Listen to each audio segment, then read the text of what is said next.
So guys, in typical British Reserve, I managed to find myself an Xbox Series X. I got one, they were in stock. So as you can see, I am a big fan of the Xbox. As you can see by these, Scorpio Edition, even the traditional Xbox brick. The Xbox One, that's the FIFA Edition one. The 360's knocking around somewhere, not to hand. Anyway, that's what you're here for the video for. You can see that I've even got, which you can just about make out in that corner, an old Vectrex from the 1980s, which I'm planning on doing a video on. I've had that since the 1980s. So I'll be doing a different video on that one. So if that's something you're interested in, please do subscribe, hit the like button to be alerted to any new videos that I make. So without any further ado, let's get this Xbox Series X on the bench and see what you get in the box. Okay, so let's have a look at the box. Pretty understated, like pretty much all Xbox boxes are. It says on the front 1TB SSD. Really heavy, the box. You saw the actual camera shake there when I just turned the box over. It is a heavy box. Anyway, let's have a look on the side. So what do we get? We get 4K Blu-ray, we get VRR, we get 1TB SSD, we get 4K 120 FPS, we get 8K HDR, and we also get something called Xbox Velocity Architecture. So all exciting stuff, I'm sure. Let's have a look on the back. We've got the halo on the back here, power your dreams. And what does it say on the back about powering our dreams? Well, we've got options for the fastest, most powerful Xbox ever, redefined speed with Xbox Velocity Architecture, and then also, obviously, they're trying to sell the Game Pass, so you get to play thousands of games across 4 generations of Xbox, so pushing the Xbox compatibility there, the backward compatibility, and obviously trying to push the Game Pass as well. So we'll flip the box back over, a bit more careful this time, try not to shake the camera too much. And we'll have a look at the box itself and we'll get it open. So again, although this is only a box, it's not quite well as presented as the sort of previous generations, I don't think, because obviously it's got this wraparound with Power Your Dreams on it. It's a hinged box design, but there's no flyer in here with the sort of Game Pass that they used to include. So you used to get like a month or 2 weeks Game Pass included. So anyway, we'll get things out and let's see what we get. So what's in this box? Presuming this is the controller, maybe, and the leads by the look. So I'm in the UK, and this is obviously a 3-pin sort of figure of 8 power lead, HDMI, and I'm presuming this is a high speed because it's 2.1, HDMI 2.1, I believe. Obviously, because we need to do the 4K and 8K if we've got a telly that's 8K compatible. And that's all by the looks, lead-wise, so nothing exciting at all. No free Game Pass or anything like that. For your £450 of hard-earned money, you don't even get 2 weeks free Game Pass. Anyway, that's the controller. I won't get that out just yet because I want to touch on that a bit later on. And as you can see, nothing else in this particular box apart from the usual sort of warranty card in there. So just before I pull the actual Xbox out, I will touch on the controller. We'll unwrap the controller in a minute and we'll just have a look at that. I just want to go into a bit of detail because it is cross-compatible with your previous controllers from your other Xboxes, but it's a slightly different connector, so we'll go into that in a sec. But anyway, let's get the Xbox out. So there's the Xbox itself. Oh, there's a card underneath. Not sure what that is. Okay, so we'll just put the Xbox Series X to one side for just 1 second. And let's have a look what this card is. Okay, so it's a getting started card. Nothing exciting, no free Game Pass or anything like that. But in the interest of completeness, what I'll do is take a photograph of that and we'll just zoom it up on the screen. And we'll talk through on how Xbox, Microsoft want us to set up the Xbox. So number 1 is connect the power cord and HDMI to the console, then press the Xbox button on the front of the console. And then interestingly, it's saying number 2 to download the Xbox app to set up your console. I'm not going to use that. I'm going to use the traditional method of using signing in on the console because it's saying number 3 to follow the steps in the Xbox app to finish setting up your console. Also, don't forget to put the batteries in the controller, which we've not seen yet. I'm presuming they're in the bag with the controller. And also there is a sync button on the front of the Xbox and on the side of the Xbox controller, Xbox Series X controller, which is the same on all the sort of pads, Xbox game pads. Anyway, let's get a look at the console itself. So let's get this this cardboard wraparound off. Power your dreams. They sure like to sell it to us, don't they? Anyway, let's get the outside wrapper off. And I've got to say, that looks like the top there, so I'll spin it around that way. I've got to say, it doesn't quite feel as big as I thought it was going to be. Obviously, with these people that have been previewing, having the preview demo units, it looked quite large in the videos that I was watching. But it's not that big really. I mean, you can see there it's fitting in the palm of my hand. So it's not massively huge. I don't think compared to the PlayStation 5 anyway. The Xbox Series X, although it is heavy, it's not massive. But yeah, like I said, heavy unit, looks nice. And let's just have a look at the ports on the back. And we've already seen these on that getting started card. But it's got a couple of the sort of USB-A's you can see there. It's got an Ethernet port, power adapter, HDMI, and also the expansion port there for your memory. And also, you'd notice there was no USB-C port on the back of the actual Xbox itself, which is strange. There's nothing on the front either, it's just the USB-A connector. Because I think the PlayStation 5 has a USB-C, a single one on it. And you think Microsoft would follow suit. But anyway, yeah, that's the unit itself. It's like some sort of handle on the back there. And I will be doing a teardown of this at some point, like I have done with the Xbox One X. I'll be doing a teardown of the Xbox Series X in a later video.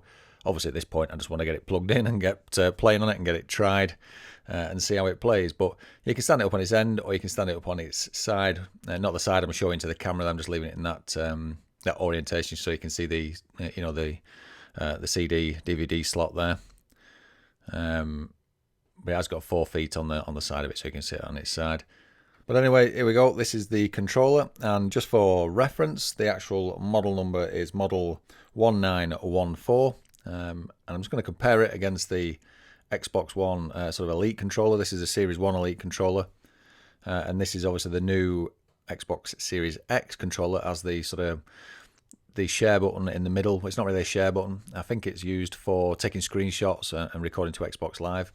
But they're both very similar, both similar size, feel exactly the same. Like I said, this is the model 1914 for the Series X. But as you probably know, all the Xbox stuff is cross-compatible anyway, so you can use most of the headsets with your Xbox Series X and all your game controllers and stuff like that. So that's it. That's the Xbox Series X, the controller, HDMI lead, and obviously the power cord. But I think if we just go into a bit more detail, so on the controllers. So like I said, this is the model 1914. Has a little button in the middle for saving your screenshots and screen grabs. And on the right hand side here is the Elite controller, the Series 1 Elite controller, which I have a charge and play kit in the back. Just get the camera to zoom on it so you can see it's an official Xbox One. I'm just going to pop this out and just show you that it is cross compatible. If I can get it out like so, and you'll see it's exactly the same. It's obviously a AA battery compartment. But it's good to know that your charge and play kit will fit into your new Series X Xbox controller just by slotting it in like so. And that's it, cross compatible, great. Don't have to buy any new charge and play as long as the batteries are still good in it. And then switch it on like so. So overall, it doesn't look like Xbox have changed much on the controller, obviously with the apart from the central button for saving your screenshots and stuff like that. And I suppose one last thing, an important thing on the controller is the charge ports that you can see on the ends of the controller here. So obviously on the left is the old controller, and you can see it's a micro USB connector, but on the new one it's a USB-C. Now there's nothing in the box, there's no cable in the box for charging, so obviously Microsoft are hoping that you've got a USB-C connector. Because the micro USB, as you know, only goes in one way. It can usually be a bit fiddly to get in. You can see the connector there. It only goes one in, so if you're using charge and play or direct connection to the Xbox, you plug it in like so. Whereas the USB-C, you can have it in any direction. But if you've got a GoPro cable like this is just a standard GoPro cable, USB-A on one end and then USB-C on the other. And like I said, the port on the new model 1914 Xbox Series X controller is a USB-C. So if you want to charge and play, you need a USB-C cable to keep the charge coming, and you can see the connector there. So yeah, that's the only change really. So we'll get off the controllers now and then we'll get the actual machine switched on. Okay, so this was the fun bit. Obviously this is pre-recorded, so I'm going to start the Xbox, and because it's pre-recorded, I know what's going to happen now. So when I first switched the Xbox on, I got the error message saying that something went wrong. This is the first time I switched it on. Sorry about the light on the screen there. I am recording it on an Elgato capture card, so I will switch to that now. So obviously you won't see the screen like this, but you can see what happened. So this is what I saw on the screen, restart this Xbox. Now, at this point, I actually restarted the Xbox, which it was captured on the card, but it's not worth really showing you on the screen because all it did was restarted the Xbox by pushing that one at the top. It restarted and then came exactly with the same system error. So I went to troubleshoot, and then I went to reset this Xbox underneath, like so. And then I also picked remove everything because this is the first time I booted it up. There was nothing on it anyway. So all I wanted the Xbox Series X to do was to reinstall its operating system. So it goes to the preparing console screen. And again, I'm just going to speed everything up now because you don't want to sit for 20 minutes and watch a bar go across a screen. I will stop on the sections that are important. But yeah, I'll speed it up as we go along. So it goes to preparing console and then goes set up the Xbox, gives you a code to do, asks you to download the app, obviously which country you're from, what language, and then because it's a new console, it did an update. Again, I've speeded it up, so let's start the update. And it can set up the rest of the console via the Xbox mobile app. Now, I didn't do it like this. I didn't want to do it like this. So you can see at the bottom there, it's downloading the update. I think it then verifies it and then installs the actual update. So I'm presuming if I didn't get the sort of system error at the beginning, it would have done an update anyway because the OS was possibly out of date. But yeah, anyway, it does the update. It restarts the console. Well, at this point it's downloaded and verified, and now it's going to restart the console and then install the update once it restarts. So you see there, it's done that, and now it's asking me to push the home button on the controller.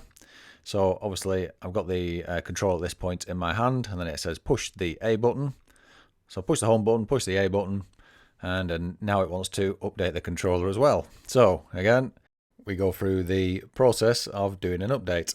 Obviously this is on the controller. We've already updated we've reinstalled the OS and then updated the OS on the Xbox Series X, and now we are updating the controller. And again, I've speeded this bit up like I did the previous update, so I think it took a couple of minutes to do the actual controller update. But once it did that, I then get the option to go next, and then I can finally sign into my Xbox Live account. Now, I'm presuming if I'd used the app, it would have sort of skipped this stage. But you can see there now it's ready to sign into a Microsoft account. So click on the next, and then sort of tap away at the putting my login details in, which I'm going to, for obvious reasons, blank out. So you don't see me signing in. Having said that, I have 2FA, two-factor authentication, on my Microsoft account. So you'll see what happens when I put my email in.